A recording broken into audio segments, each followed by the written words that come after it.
إن الحمد لله نحمده ونستعينه ونستغفره ونعوذ بالله من شرور أنفسنا ومن سيئات أعمالنا من يهدي الله فلا مضل له ومن يضلل فلا هادي له وأشهد أن لا إله إلا الله وحده لا شريك له وأشهد أن محمدا عبده ورسوله أما بعد فإن أصدق الحديث كتاب الله وخير الهدي هدي محمد صلى الله عليه وآله وسلم وشر الأمور محدثاتها وكل محدثة بدعة وكل بدعة ضلالة وكل ضلالة في النار.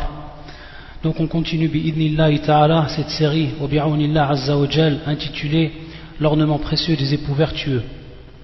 Et on avait les cours derniers parlé du droit de l'époux, Et aujourd'hui bi'idnillahi ta'ala on va parler des droits de l'épouse. Mais avant cela, on va simplement apporter un complément à ce qui avait été dit par rapport aux droits que l'homme il a envers sa femme. Et on va revenir à un hadith du prophète sallallahu alayhi wa sallam, qui est un hadith authentique, rapporté par l'imam al-Bukhari dans son authentique. يقول النبي صلى الله وسلم عليه لا يحل لامرأة أن تصوم وزوجها شاهد إلا بإذنه. Dans ce hadith, le prophète sallallahu alayhi wa sallam nous enseigne qu'il n'est pas permis, qu'il n'est pas permis à la femme, l'ilmar'a, an tasum, de jeûner wa zawjuha shahid, alors que son mari est présent. Shahid ici donc bimarna hadir, c'est-à-dire donc qu'il est présent, qu'il est auprès d'elle. À ce moment-là, il n'est pas permis qu'elle jeûne illa bi'idni, sauf avec son accord, sauf s'il donne son accord. Donc on va comprendre dans un premier temps de ce hadith qu'il n'est pas permis à la femme, de façon générale, qu'elle jeûne, sauf avec l'autorisation de son homme. Ça c'est de façon générale. Et la deuxième chose qu'on va comprendre du hadith, وَزَوْجُهَا shahid, c'est dans le cas donc où il est présent. Par contre s'il est musafir, s'il est en état de voyage, s'il est donc voyageur, dans ce cas-là, il n'y a pas de problème pour qu'elle jeûne, que ce soit donc le surrogatoire ou autre. Bien entendu, ici il va rentrer dans un premier temps tout ce qui correspond au jeûne dit surrogatoire, donc qui n'est pas du domaine ou qui n'est pas de l'ordre de l'obligatoire. Donc la femme ne peut jeûner si son mari est présent que si elle demande l'autorisation à son homme pour ce qui est du jeûne surrogatoire. Et ça c'est de façon mutlaqan, c'est de façon absolue. Maintenant pour ce qui est du farb, pour ce qui est donc de ce qui est obligatoire. Si on est durant le mois du Ramadan, alors bien entendu ici la question ne se pose pas, parce qu'il est obligatoire à l'homme et à la femme de jeûner. Par contre, pour le cas donc de la femme, il se peut qu'elle a des jours à rattraper du mois du Ramadan. Et dans ce cas-là, le mois du Ramadan, ou les jours du mois du Ramadan lui sont obligatoires, elle doit les rattraper. Taïeb, ça c'est un farb. Mais il va falloir comprendre une chose ici pour ce qui est de ce farb, pour ce qui est de cette obligation. C'est que au niveau de l'obligation, il y a plusieurs sortes d'obligations. Il y a l'obligation qui est dite muassi'a, c'est-à-dire donc une obligation que l'on peut faire dans un temps qui est large. C'est-à-dire qu'on peut la faire demain, cette obligation, ou demain, ou après-demain, ou dans une semaine, ou dans un mois. Taïeb, c'est-à-dire qu'on n'est pas restreint par un temps bien précis. Et il y a au contraire, ou dans un deuxième cas, al-farb, l'obligation qui elle, cette obligation-là, est mudayyaq, c'est-à-dire qui est donc restreint. Elle est restreinte, cette obligation, à un temps bien précis. Taïb. Donc pour ce qui est du temps bien précis, ici, la femme n'a pas à demander l'autorisation, parce qu'elle doit jeûner. Mais si c'est une obligation qui est de l'ordre du muassir, qui est donc large, et qu'elle donc peut rattraper ces jours du mois du Ramadan quand elle veut, durant bien entendu l'année, alors ici, elle va demander l'autorisation à son mari. Enam. Donc on voit que ce hadith, il comprend ce qui est surrogatoire de façon absolue, mais également il comprend dans certains cas ce qui est également obligatoire. Et on va détailler pour ce qui est de cela. Lorsqu'on regarde une des paroles de Aïcha, radiyallahu ta'ala anha, Aïcha, qu'est-ce qu'elle nous dit? Elle nous dit dans un premier temps ce qu'elle constatait et ce qu'elle témoignait de la sunna du prophète sallallahu alayhi wa sallam par rapport aux jeunes. Et dans un hadith authentique, elle nous rappelle, Aïcha radiyallahu ta'ala anha, لم أرى رسول الله صلى الله عليه وسلم يصوم في شهر أكثر من صيامه في شعبان. Qu'est-ce qu'il veut dire ce hadith? C'est-à-dire qu'elle s'apercevait, elle voyait à Aïcha que l'envoyé d'Allah sallallahu alayhi wa sallam, il ne jeûnait pas autant durant un mois que durant le mois de Sha'ban. Donc c'était le mois où il jeûnait le plus, le mois de Sha'ban, et qui est bien entendu le mois avant Ramadan. Et qu'est-ce qu'elle faisait à Aïcha à ce moment-là?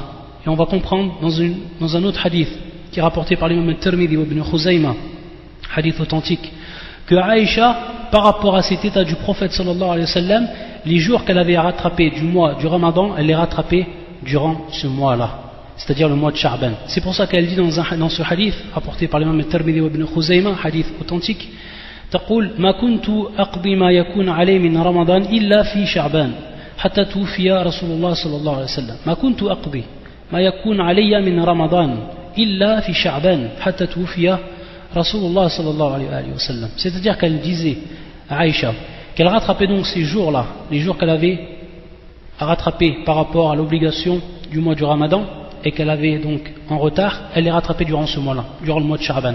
Et pourquoi cela? Parce qu'on va s'apercevoir qu'avec le hadith précédent, c'était là où le prophète sallallahu alayhi wa sallam il jeûnait le plus. Et donc il n'avait besoin à ce moment-là de son épouse. Qu'il n'avait besoin à ce moment-là de son épouse. Taïb. Donc à partir de là, elle profitait de cette situation pour jeûner les jours qu'elle avait rattrapés du mois du Ramadan. Taïb. Parce que le prophète sallallahu alayhi wa sallam, il jeûnait durant ce temps-là. Et donc il n'avait besoin d'elle. Et la hikmah, c'est-à-dire la sagesse du fait que la femme elle doit demander à son mari l'autorisation pour jeûner, c'est que lui il a un droit sur elle. Haqq al-istimta' ou haqq al-firash. Et on a expliqué durant les cours précédents.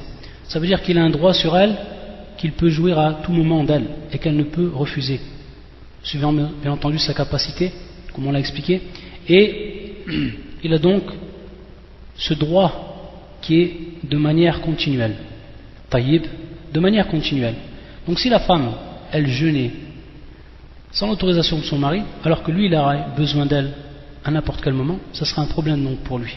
Taïb, et c'est pour ça, celui qui va nous faire comprendre, l'imam al-Nawawi, dans l'explication de Sahih Muslim, il va nous expliquer quelle est la cause donc de cela.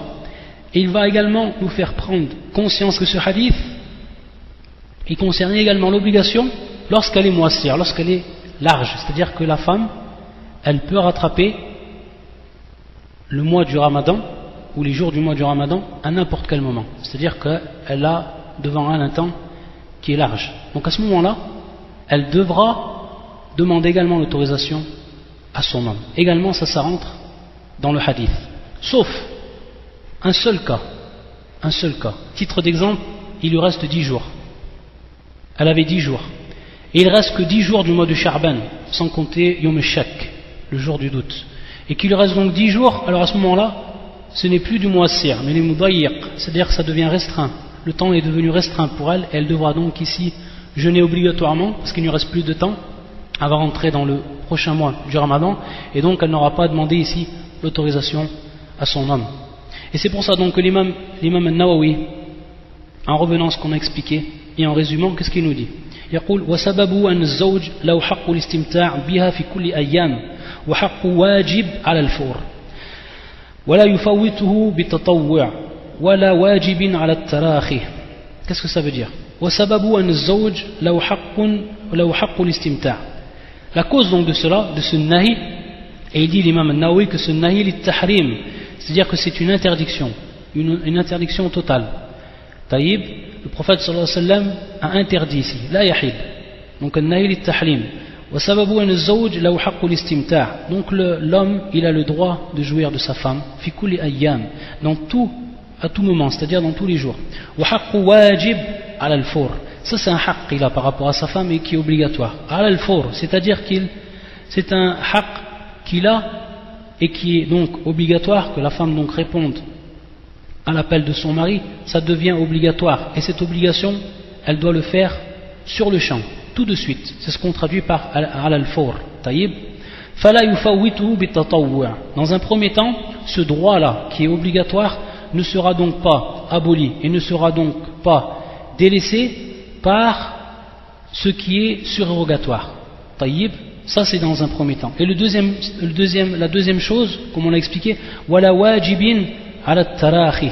Donc ala tarahi, c'est tout simplement le contraire de ala al-fawr.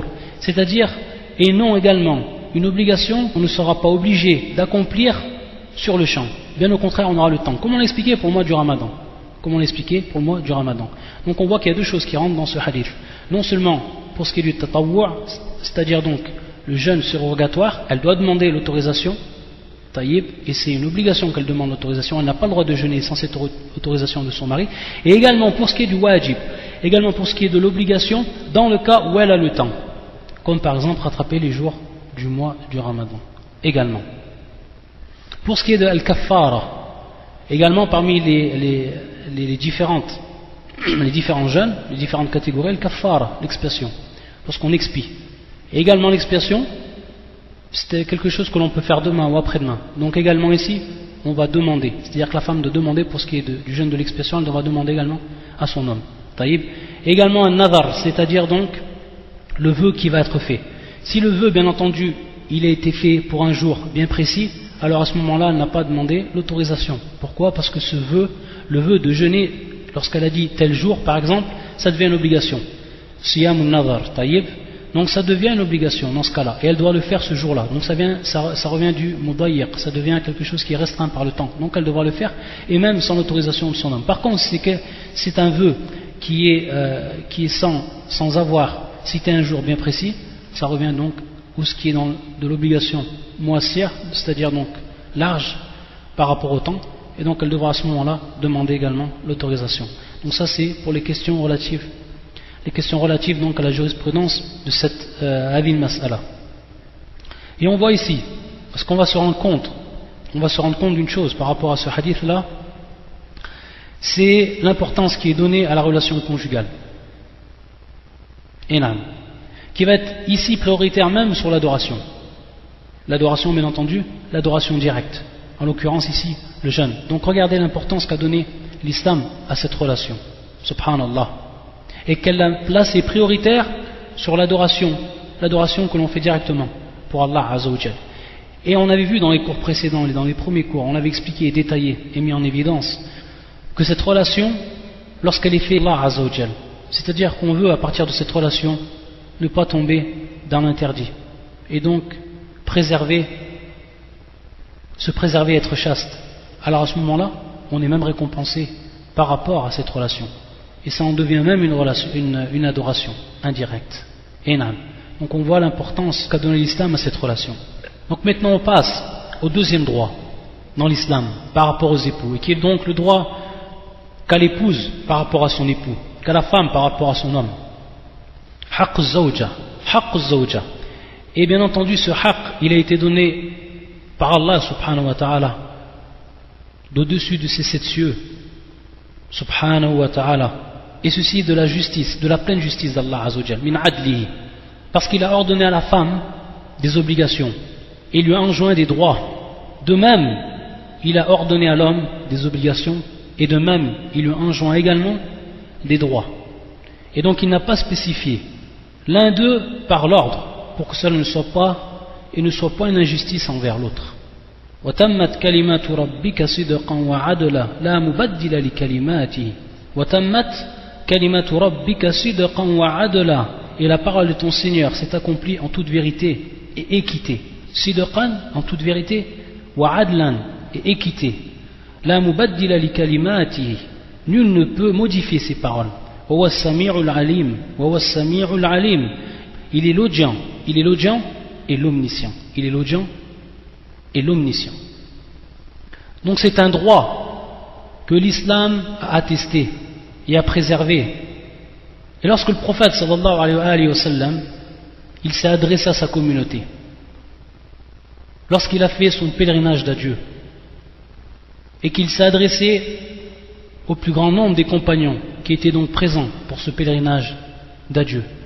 Qu'est-ce qu'il a dit à sa communauté? Quelle est la parole qu'il a dit durant ce pèlerinage, ou parmi les paroles qu'il a dit durant ce pèlerinage? Cette parole-là qui va donc traverser les siècles et les frontières. قال النبي صلى الله عليه وسلم استوصوا بالنساء خيرا استوصوا بالنساء خيرا. Ça c'est la parole du prophète صلى الله عليه وسلم. Donc il nous a demandé à nous les hommes, à nous les musulmans, de prendre soin des femmes de la meilleure des façons, dans le bien, fil khayr, de les préserver. Ça il l'a dit le prophète sallallahu alayhi wa sallam à sa communauté qui était présente. Il l'a dit à toute sa communauté au jour dernier. Et celui qui va donc assurer cette recommandation, hadil wasiya min an-nabi sallallahu alayhi wa sallam, cette wasiya, cette recommandation du prophète sallallahu alayhi wa sallam, fawa min khiyari ibadillahi salihin, il fait partie des hommes les plus pieux parmi les serviteurs. Il fait partie des hommes les plus pieux parmi les serviteurs d'Allah. Et c'est pour ça que le prophète sallallahu alayhi wa sallam a dit dans ce hadith authentique, et une parole, une belle parole, khayrukum khayrukum li ahli, c'est-à-dire le meilleur d'entre vous, ça va être le meilleur envers sa famille. Le meilleur d'entre vous, ça va être le meilleur envers sa famille, envers sa femme. Khayrukum khayrukum li ahli wa ana khayrukum li ahli wa ana khayrukum li ahli. Et moi, je suis le meilleur parmi vous pour ma famille.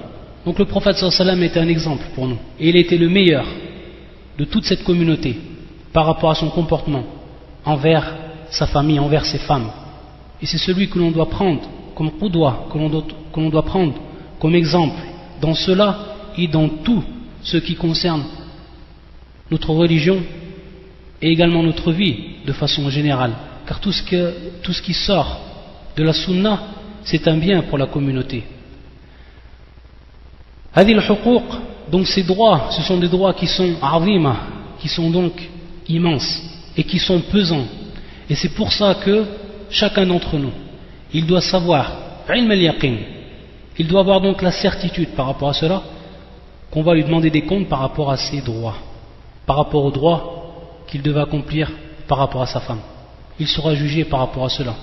Et on lui demandera des comptes sur l'accomplissement de ses droits. Wallah al-musta'an. Et si les hommes, si les époux à ce moment-là, ils assurent ces droits, alors automatiquement on va retrouver dans le foyer le farah, atma'nina, sakina, rahma.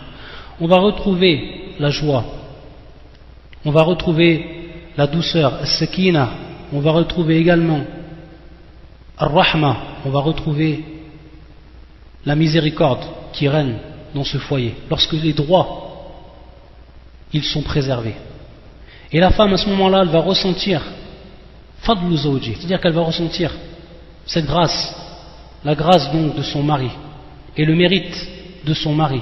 Elle va ressentir le bienfait de la présence de cet homme dans son foyer. Elle va ressentir également que c'est un croyant, un véritable croyant.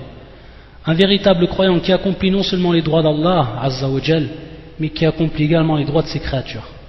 Par contre, bi'aks dhalik, au contraire, dans un sens opposé, si lui il prend ses droits à la légère et n'y donne aucune importance et les bafoue, alors automatiquement la vie ou sa vie à cette femme-là, à cette épouse, va basculer dans le trouble, dans le désarroi, dans le malaise. Elle va vivre alors à ce moment-là dans les différences et plonger dans la souffrance. Wallah al-musta'an. Et ceci peut même aller jusqu'à être néfaste et influencer son adoration. Parce qu'à ce moment-là, elle va être prise de waswas. Ce waswas, Wallah al-musta'an, que le diable il insuffle dans le cœur comme mot, tout ce qu'il va insuffler le diable, tout ce qui va passer par son esprit. Alors elle va ressentir en elle-même l'injustice, l'humiliation. Et c'est pour cela que les savants ils ont dit Ahlul ilm, inna ida'ata huquq az-zawjat a'zamu min ida'ati huquq al-azwaj. La perte des droits des épouses est plus grave, a'zam min ida'ati huquq al-azwaj, est plus grave et plus important que la perte des droits des époux. Enam. Parce que la femme, lorsque ses droits ils sont bafoués, elle n'est pas comme l'homme. L'homme, lui, il détient la force, surtout dans la patience. Il peut patienter beaucoup plus que la femme, parce qu'Allah Azza wa Jal, comme il a créé les hommes et comme il a créé les femmes, il leur a donné beaucoup plus de force par rapport à la patience. Et c'est pour ça, et comme on l'avait vu dans les cours derniers, qu'Allah Azza wa Jal, c'est lui qui a choisi parmi ses créatures pour faire passer et pour transmettre son message, les hommes. Ar-Rusul, il n'y a eu parmi les envoyés que des hommes. Tous les envoyés qui ont été envoyés à leur communauté durant tous les siècles qui sont passés, depuis la création, tous ces envoyés, depuis Adam, après Nuh, jusqu'au dernier des prophètes sallallahu alayhi wa sallam, tous ont été des hommes. Et que l'homme également, lui, il a le droit du talaq, c'est-à-dire il a le droit de divorcer. Il a ce droit-là, il peut divorcer à tout moment. Alors que la femme, elle est sous l'autorité de l'homme, elle est sous sa tutelle. Mais cette autorité, comme on l'a vu, et cette tutelle, ou cette autorité qui était donnée à l'homme, ce n'est pas min ajri al-dhulm, l'injustice, là wallah. Bien au contraire, cette autorité a été donnée pour que la vie conjugale soit menée de la meilleure des façons, et qu'il y ait dans le foyer une personne vers qui on va revenir. Et ça, c'est ce que l'on voit dans tout ordre et toute société, qu'il y a toujours, pour que l'ordre il règne, une personne ou un groupe de personnes vers qui on va revenir. Et si cet époux à ce moment-là, bidhulm, par injustice, il va lui faire préjudice, il la garde donc auprès d'elle pour lui faire préjudice et pour lui rendre la vie donc étroite, alors à ce moment-là, elle va ressentir, cette femme-là, qu'elle a échoué dans sa vie. Wallah al-musta'an. Et ça, c'est un dur sentiment. C'est un très dur sentiment. Et peut-être que cette femme-là est une véritable croyante, que cette femme-là c'est une croyante. Et du fait que c'est une croyante, elle ne voudra pas qu'injustice soit faite. Et wafa'an li zawjiha, c'est-à-dire afin de respecter le droit, elle, qu'elle a par rapport à son homme, peut-être qu'elle ne va pas informer sa famille, qu'elle ne va pas informer ses proches, qu'elle ne va pas informer ses parents. Et peut-être même également que cette femme-là, de par l'amour qu'elle a pour cet homme-là, la tad'u alayh, c'est-à-dire qu'elle ne va pas invoquer Allah Azza wa Jal contre lui. Donc elle va être prise entre deux feux, Wallah al-musta'an. Et elle va se tourner à ce moment-là vers qui? Elle va se tourner vers son Seigneur, subhanahu wa ta'ala. Elle va se retourner et prendre son refuge et se réfugier vers Allah, subhanahu wa ta'ala. Elle va poser ou manifester sa plainte auprès de lui. Wa kafa billahi waliyan wa kafa billahi nasira.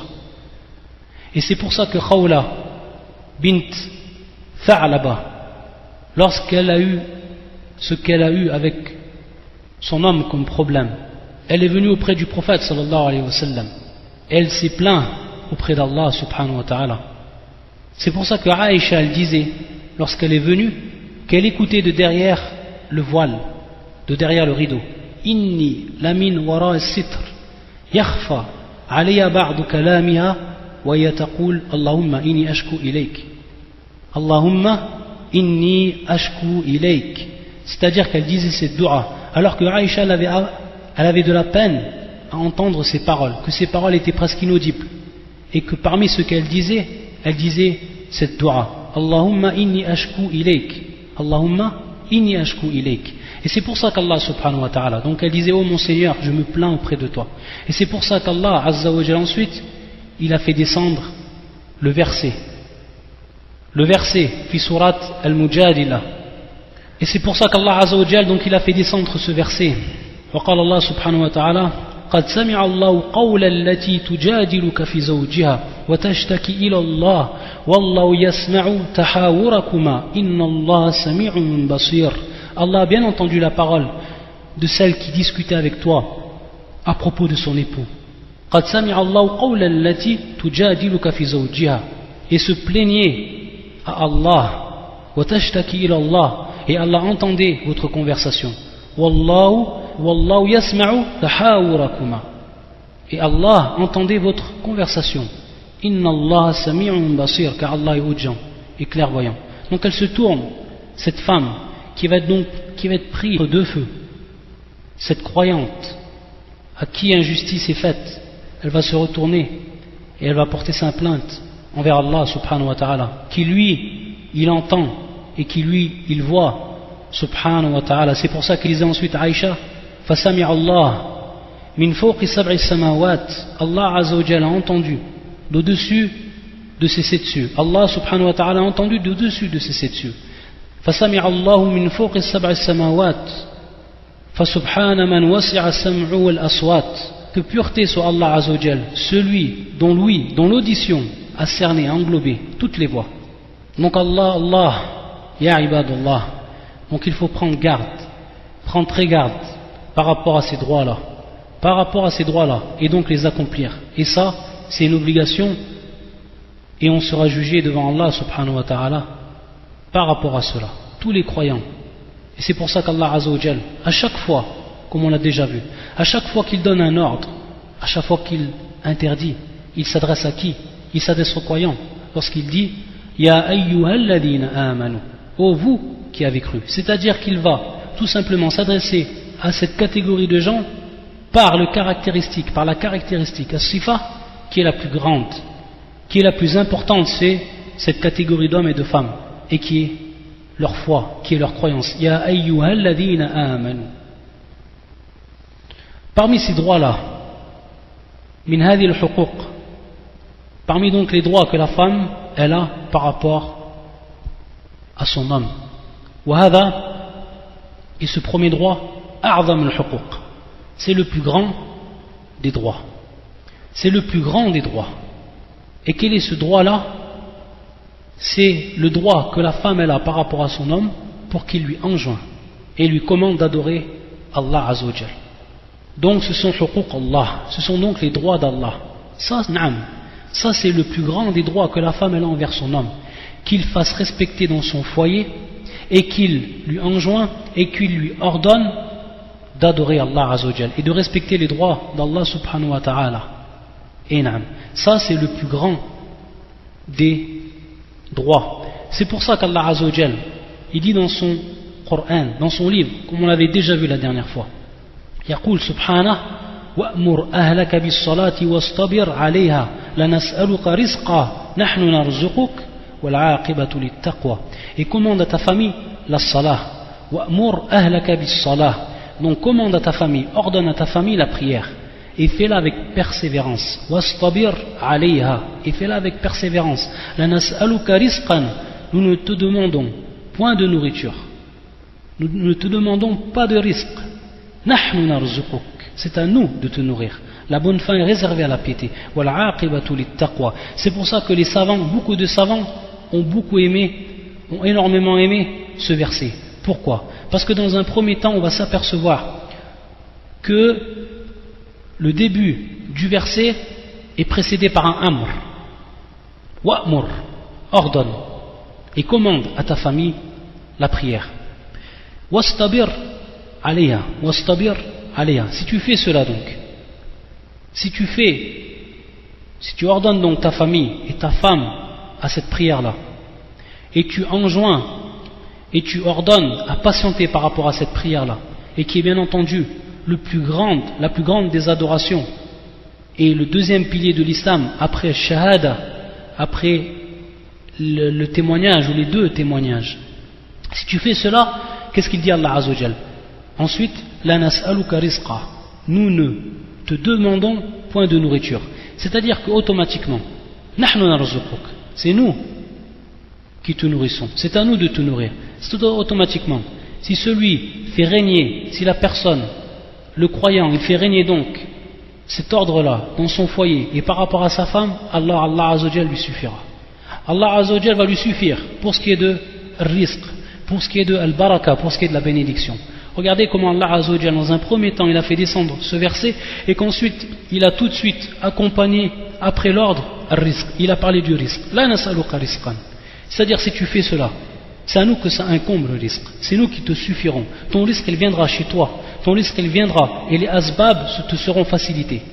Mais, wa'mur ahlaka bis-salah. Wastabir alayha. Et c'est pour ça que, également, ce que l'on comprend du verset, c'est que non seulement ce verset il a été descendu et Allah Azza wa Jal à travers ce verset il leur donne son prophète, wa'mur ahlak. Et la qa'ida, la règle par rapport à cela, c'est que tout verset qui descend dans le Coran et où Allah Azza wa Jal donne un ordre à son prophète, cet ordre là il est non seulement son prophète mais également il a une portée beaucoup plus générale et il englobe tous les croyants et toutes les croyantes.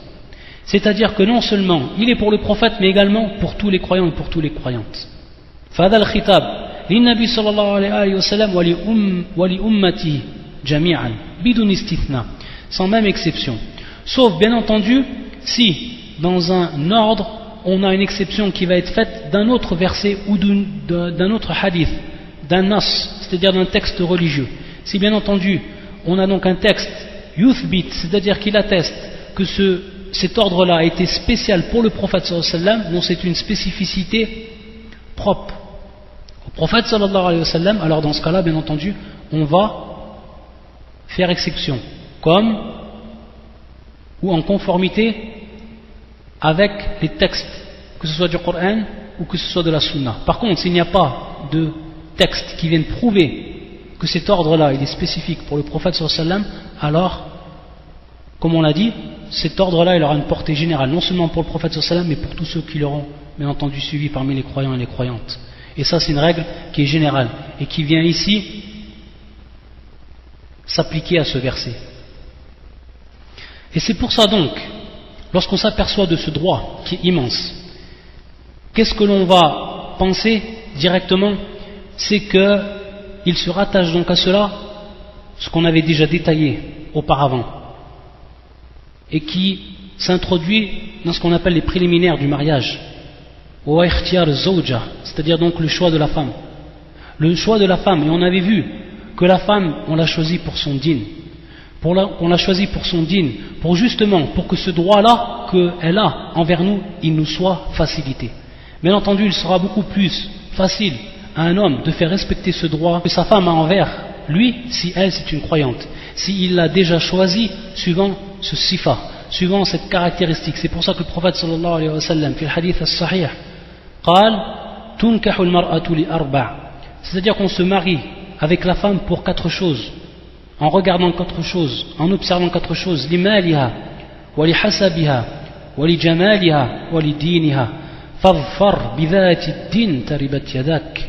Et le prophète ensuite nous a détaillé que ce soit donc pour l'argent, que ce soit donc pour le lignage, que ce soit donc pour la beauté, et également pour le din, et principalement pour le din, fadfar bidhati din.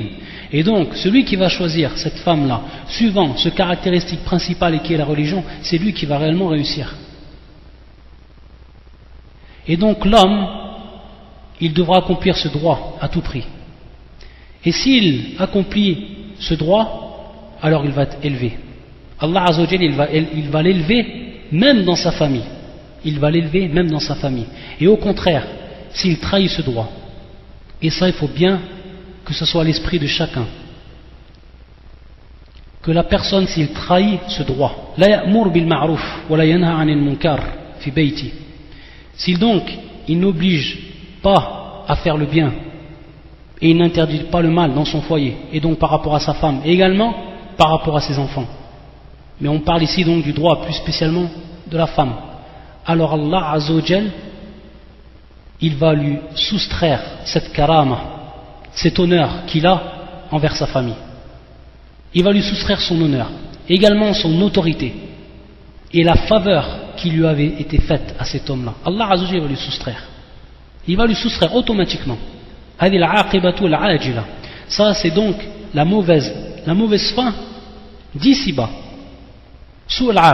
d'ici-bas, et un jour il viendra, wallah al-musta'an, où ce sera encore pire dans l'au-delà.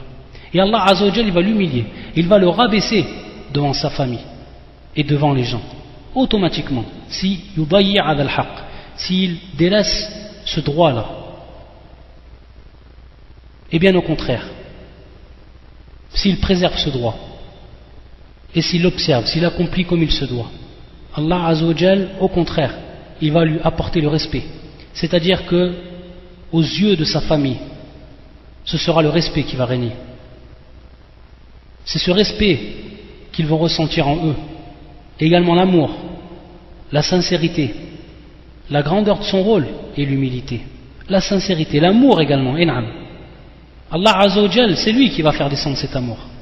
Et c'est lui qui va placer cet amour, adil mahabba al-haqiqiyya, cet véritable amour qui est basé bien entendu sur le din et qui est basé sur l'observance des droits d'Allah Azza wa Jal. C'est pour ça qu'il dit subhanahu wa ta'ala fi kitabihi innal ladhina amanu wa amilus salihat, ceux qui ont cru et qui ont fait des bonnes actions, sayaj'alu lahum ar-rahmanu wudda ay hubba, c'est-à-dire que ceux qui ont cru et qui ont fait des bonnes actions, Allah Azza wa Jal, il va donc leur placer, il va donc leur donner, et il va donc placer le très miséricordieux, Ar-Rahman, Wudda, ay Hubba, c'est-à-dire Hubban.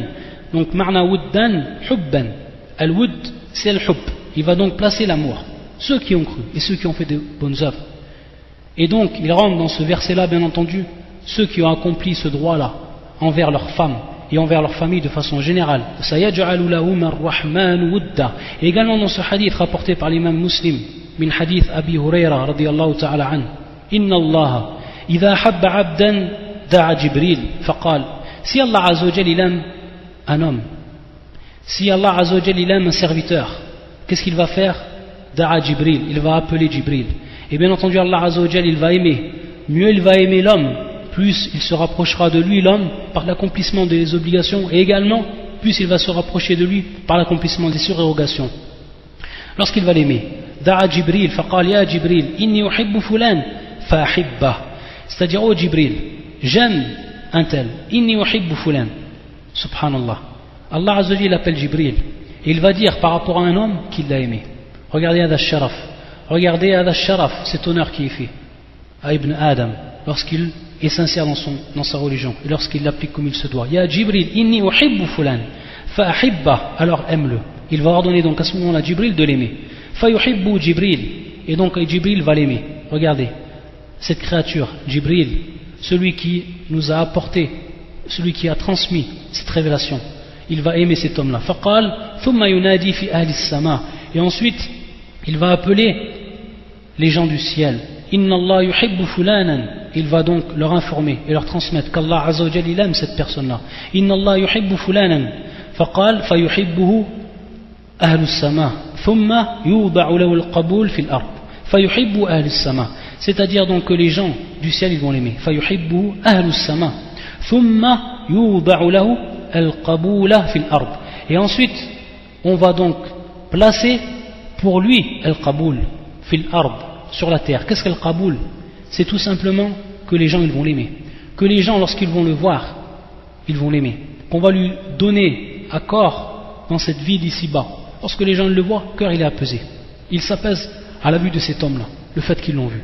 Il va placer Allah Azza wa Jal cet amour et cet adal qaboul, l'amour, l'honneur et le respect, et encore à plus forte raison donc dans sa famille et auprès de sa femme, lorsqu'Allah Azza wa Jal a aimé cette personne là et lorsqu'il a donc accompli ce droit-là, hadal haqq. Par rapport à l'accomplissement de ce droit-là, il faut savoir qu'il y a des choses que l'on doit respecter et des choses que l'on doit faire pour que ce droit-là, il soit établi et il soit observé de manière conforme.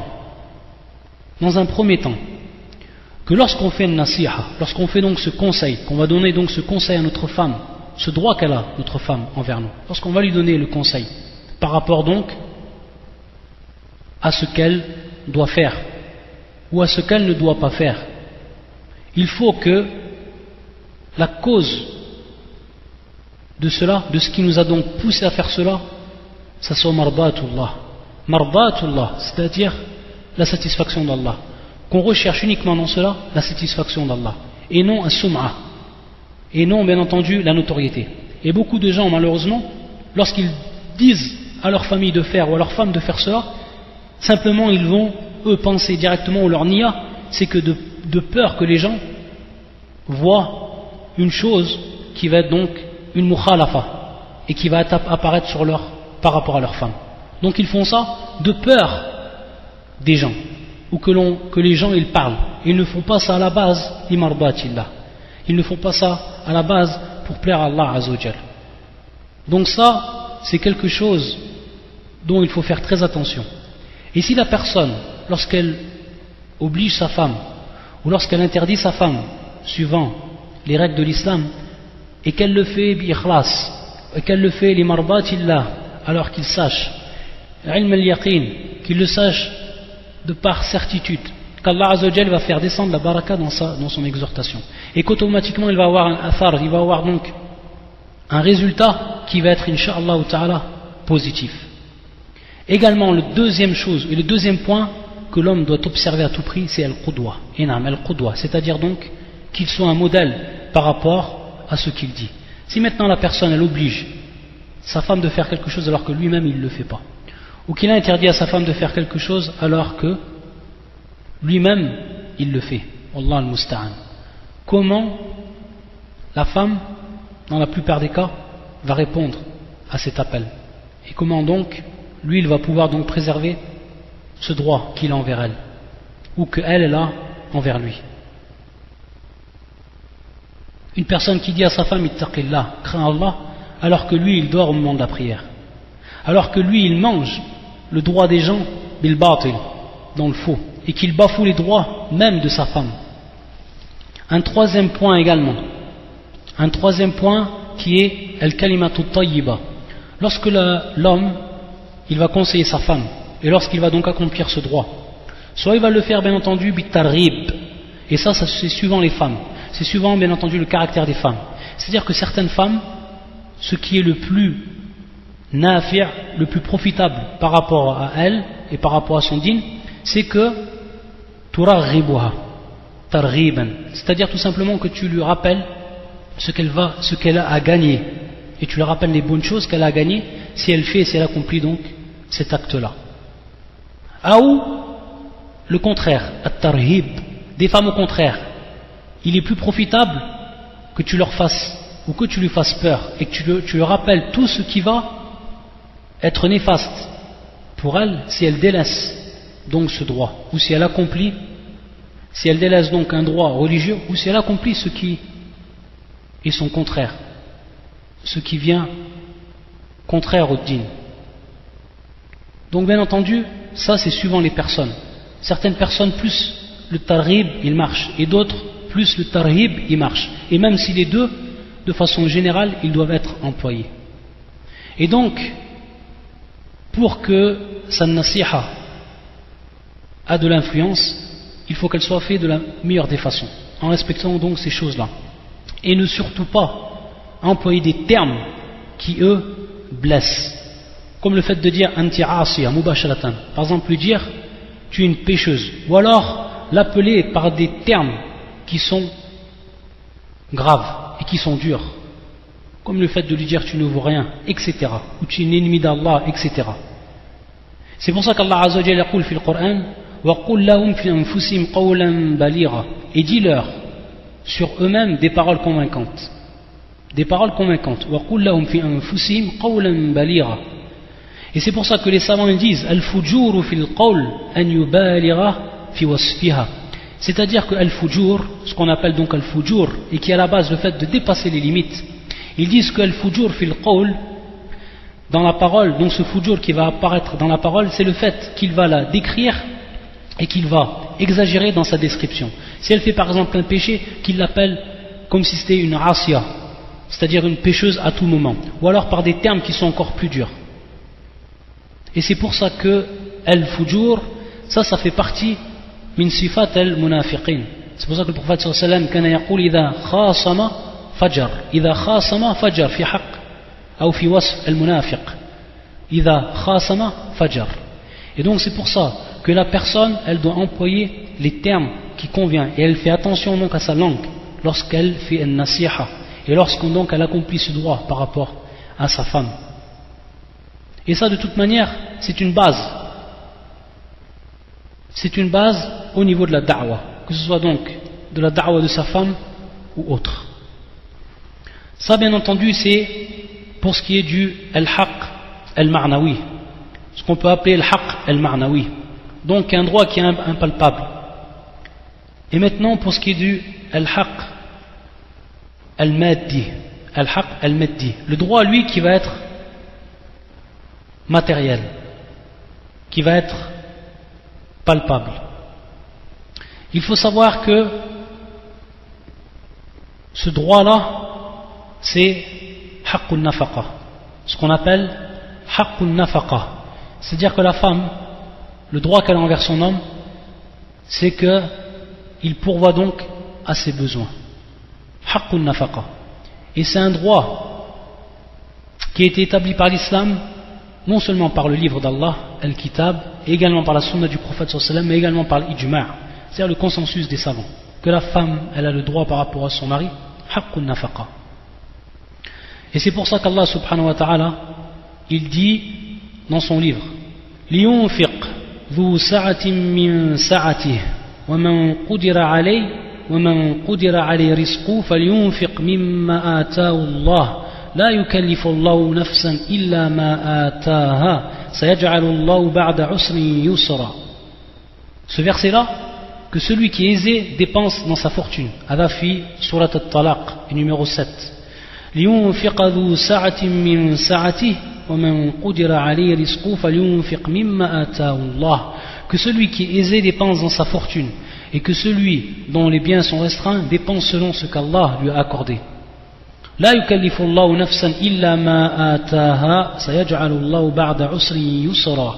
Et Allah n'impose que selon ce qu'il lui a donné, donc à cet homme-là. Et Allah leur accordera, ou Allah fera succéder l'aisance à la gêne. Allah Azza wa Jal fera succéder l'aisance à la gêne.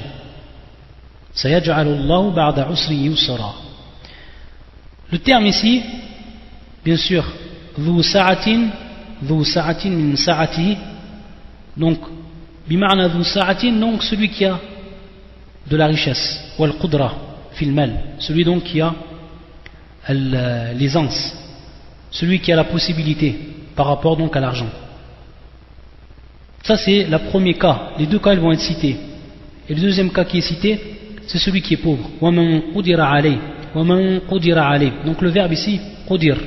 Et c'est le même verbe qui va être employé dans beaucoup de versets du Coran. Lorsqu'Allah Azza wa Jalla yaqul yabsutu ar-rizqa liman yasha, yani yabsut bima'na yuwassi', c'est-à-dire que Allah Azza wa Jalla il donne largesse dans le rizq.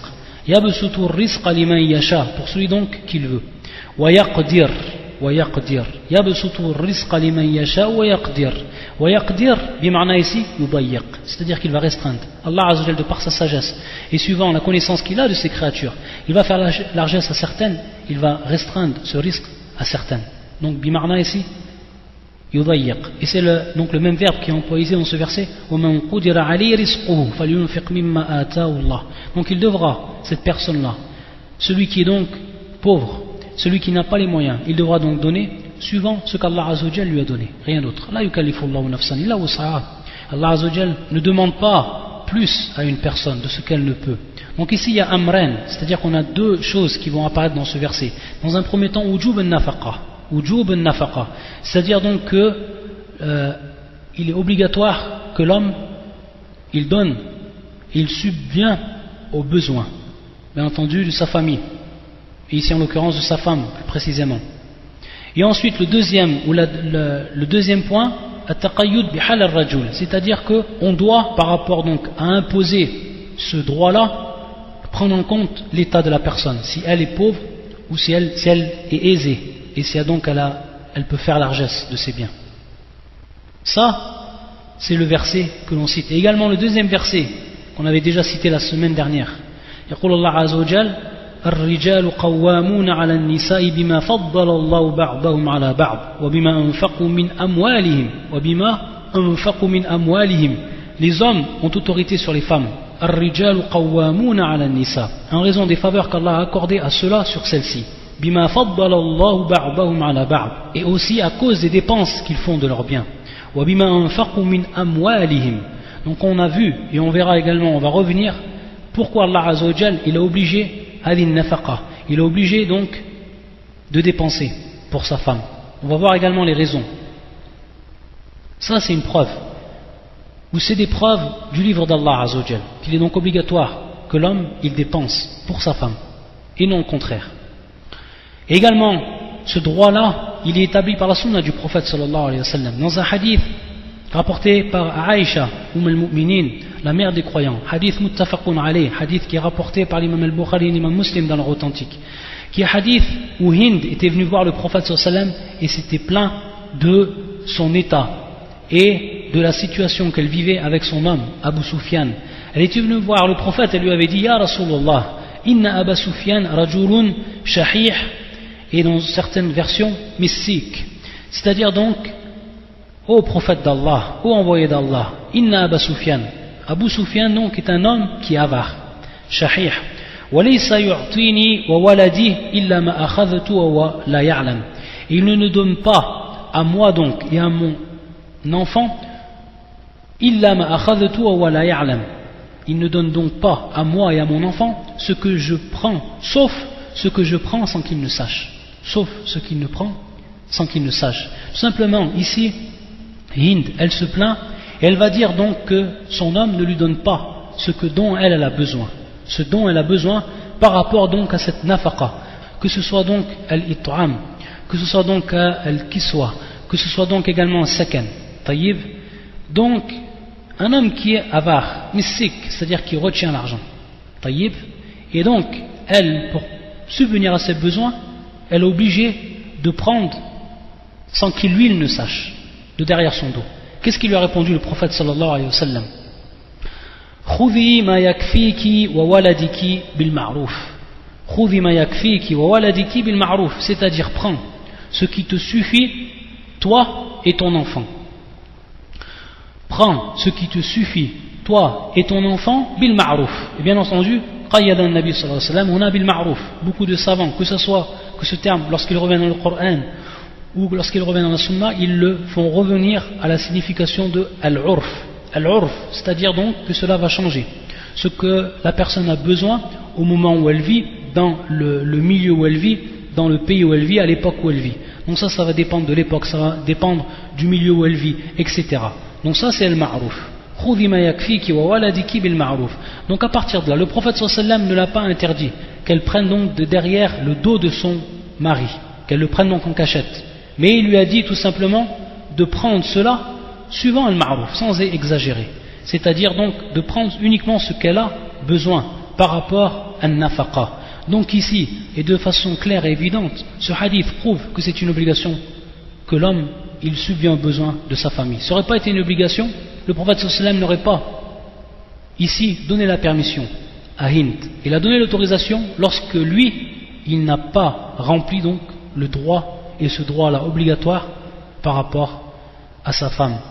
Ensuite, on pourrait se demander pourquoi Allah Azza wa Jal, il est obligé à que ce soit l'homme qui subvient aux besoins de sa femme et non le contraire, et que c'est un droit qu'elle a par rapport à lui, un droit de l'ordre de l'obligatoire.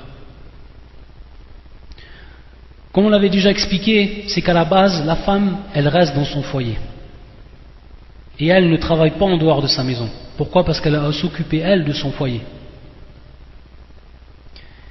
Et cela va venir, ou un hadith va venir appuyer ce sens-là. Un hadith rapporté par l'imam Muslim, et qui est également une des versions de Al-Khutbah, du sermon du prophète sallallahu alayhi wa sallam lors du pèlerinage d'adieu. Lorsqu'il a dit, sallallahu alayhi wa sallam, istawsu bin nisa'i khayran, fa innahunna awan, awan, indakum. Bima'na asirat. Donc lorsqu'il a dit le prophète sallallahu alayhi wa sallam, et lorsqu'il nous a recommandé de nous comporter de la meilleure des façons de prendre soin donc des femmes, il a dit fa innahunna awan. Et qu'est-ce qu'elle veut dire ce terme awan? Bima'na asirat, c'est-à-dire comme des prisonnières.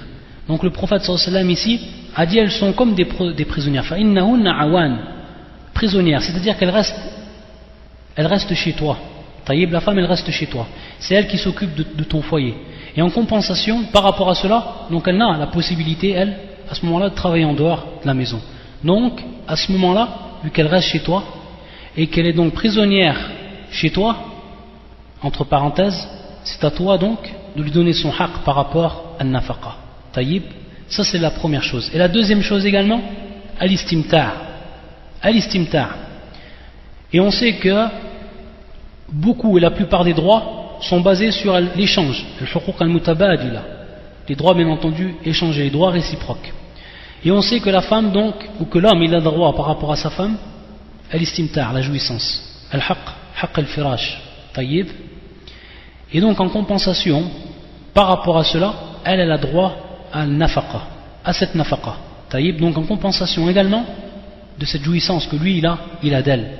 Et c'est pour ça, comme on l'avait vu, et comme on y reviendra également, lorsque la femme takun nashiza, c'est-à-dire lorsque nashiza al-kamila, al-mutlaqa, lorsque la femme donc elle s'abstient de son mari, ou elle se refuse à son mari, alors à ce moment-là, à ce moment-là donc, le droit de cette nafaqa il tombe, c'est-à-dire il est annulé. Elle n'a plus droit à ce droit-là au moment où elle se refuse à son mari. Tayyib. Donc on voit la relation également qu'il y a. Donc ça fait partie des deux points qu'ont rappelé les gens de science pour ce qui est donc de la raison de cela. Et on a vu également dans le verset Ar-rijalu qawwamuna 'ala an-nisa. Et donc le fait que Allah Azza wa Jalla il a donné l'autorité, haqqul qiwama, on avait dit également, et c'est cité dans ce verset-là, wa bima anfaqu min amwalihim, et des dépenses qu'ils font de leurs biens. Maintenant une question qui va se poser, quels sont anwa' an-nafaqa? Quels sont anwa' an-nafaqa? Lorsqu'on a parlé donc an-nafaqa, les besoins, quelles sont donc ces catégories? Ces catégories ici, il y en a, les savants ils en ont cité 3. Et ces 3 elles vont être prises bien entendu, ou elles vont être basées sur des preuves. Le premier donc c'est al-it'am, donc le fait qu'il nourrisse sa femme, al-it'am. Et donc bien entendu il rentre dedans la nourriture, la boisson, etc. Tout ce qu'elle a besoin. Et il rentre également dedans les accessoires qui vont être nécessaires à cela. Tout ce qui rentre comme accessoire et dont la personne a besoin, bien entendu ça revient également ici à l'urf. On va revenir ici à ce qui est de façon générale et les accessoires de manière générale que l'on a besoin dans la maison. Donc il rentre également ceci dans ce qu'on appelle al-it'am.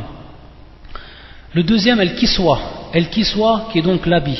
Donc la femme elle a le droit, et c'est un droit obligatoire que son homme l'habille et qu'il lui achète donc tous les vêtements dont on a besoin. On va également détailler pour ce qui est de al-kiswa. La troisième chose, c'est as-sakan, donc l'habitation, la demeure, qui lui fournissent donc son habitation. Yuskinwa, également on va y revenir. Pour ce qui est des preuves, lorsqu'on revient à la sunna du prophète sallallahu alayhi wa sallam, et on revient à un hadith de Jabir ibn Abdillah radiyallahu ta'ala an, qui est un hadith rapporté par l'imam Muslim dans son authentique. Lorsque Jabir, dans ce très long hadith, où il nous a expliqué comment le prophète sallallahu alayhi wa sallam il a fait son hajj, comment il a fait donc son pèlerinage. Et il va nous rapporter cette parole du prophète sallallahu alayhi wa sallam lorsqu'il a dit Walahunna alaykum rizquhunna wa kiswatuhunna bil ma'ruf. Donc elles ont sur vous, donc à titre de droit et donc obligatoire, alaykum walahunna alaykum rizquhunna. Donc elles ont donc le droit de leur nourriture, rizquhunna. Donc ça c'est pour ce qui est de al-it'am, al-rizq. Wa kiswatuhunna. Et également donc ici on voit la preuve pour ce qui est de al-kiswa, de l'habit bil ma'ruf. Donc le prophète sallallahu alayhi wa sallam encore yuqayyid bil ma'ruf, c'est-à-dire donc ici bil urf. Également dans un autre hadith rapporté par l'imam Abu Daoud ou Ibn Majah ou Ahmed, qui est un hadith Hassan, hadith Muawiyah al-Qushayri, où le prophète sallallahu alayhi wa sallam yaqul an tut'imaha idha ta'amta wa taksuha idha iktasayta, c'est-à-dire que tu la nourrisses lorsque tu te nourris et que tu l'habilles lorsque tu t'habilles. Tayyib, hada hadith Muawiyah, qui est un hadith Hassan. Également cela est une preuve pour ce qui est de al-it'am, pour ce qui est également de al-kiswa. Et également pour ce qui est de as-sakan, donc l'habitation, qawlullah azza wa jal wa askinuhunna min haythu sakantum min wujdikum, c'est-à-dire donc donnez leur habitation là où vous habitez, min wujdikum, c'est-à-dire suivant bien entendu votre capacité. Et on reviendra également à des questions qui sont liées par rapport à as-sakan. طيب إن شاء الله نكتفي بذلك بهذا القدر ونواصل ونكمل إن شاء الله تعالى اليوم يوم الخميس jeudi. Et donc on détaillera pour ce qui est de cette nafaqa, on apportera tous les détails pour ce qui est de cette nafaqa et toutes les questions qui sont en relation avec cela. que ce soit donc par rapport à l'it'am, que ce soit par rapport également à l'kiswa, et que ce soit par rapport à sekan, bi'idnillahi ta'ala. Nasallallahu azza wa jal أن يثبت قلوبنا على طاعته ومرضاته وأن يبلغنا عالية درجاته في جنته اللهم آمين سبحانك اللهم وبحمدك أشهد أن لا إله إلا أنت أستغفرك وأتوب إليك